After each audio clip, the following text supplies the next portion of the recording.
Euclid until the Muslim Empire.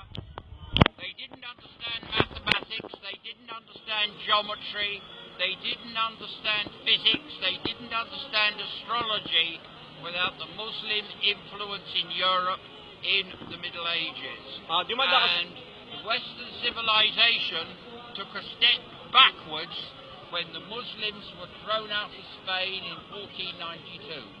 Do you mind I ask you, what is your background? Are you Jew? Yes. Do you mind, as a Jewish, do you know historically that the Jewish that been saved by the Muslims in Spain? That is then.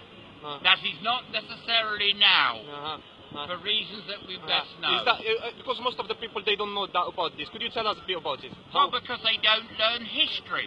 What happened exactly? And they don't bloody well read. I'm sorry to use the language. They should read and know. Could you tell us tourists go to Spain.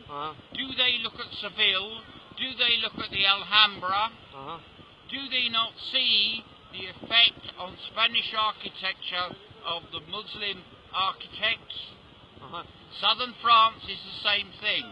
So basically the Jewish that time they survive, which we know today, through the Muslim umbrella.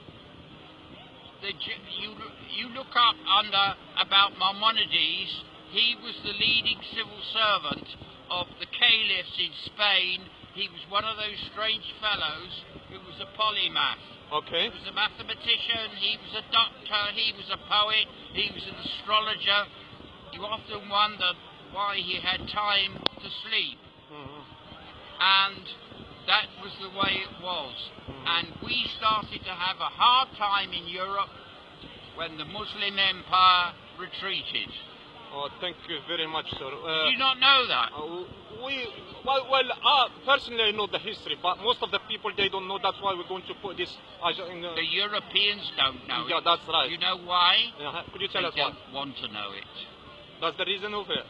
Or maybe because of the history it's been hidden of them? It's there, it's not taught, and they don't know how to read it. What you could suggest the people to know more about the Islamic faith? Because in the UK, history is not taught in schools as a ribbon. It's taught like a salami being sliced. It's not taught as a continuous ribbon. Do you know there were Muslim members of the UK Parliament at the time of Queen Victoria and Edward VII? They sat over here as free people. A lot of people don't know that either. Sorry, you have a lot of knowledge. Do I want to ask you, how old are you if you don't mind? Sorry? How old are you if you don't mind?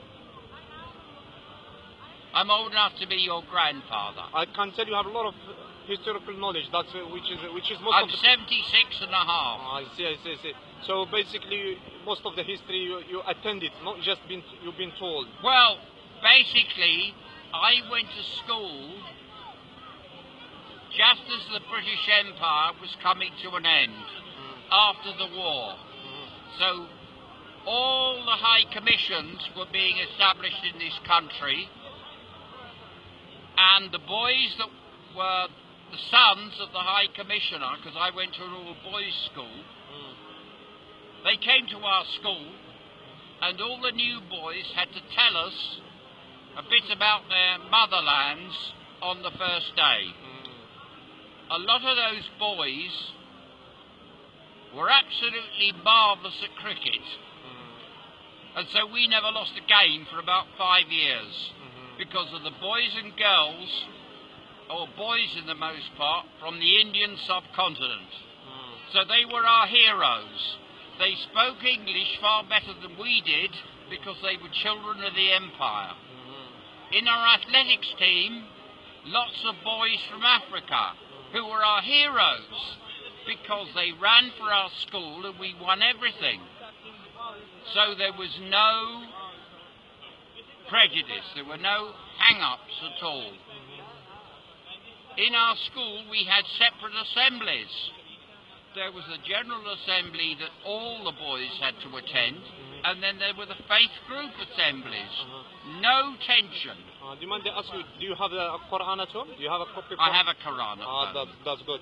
So, I can't read it in Arabic for obvious reasons. I have to read it in English. so do you have the English version or you Yes, have? I have the English Oh, version. good. So you advise people to look to the Quran as well? And I read it. I read everything. That's good. Happy to meet you, sir. I'm happy to meet you too. We appreciate your time. Yeah. And am I now a film star? Yeah. Am I? Yeah.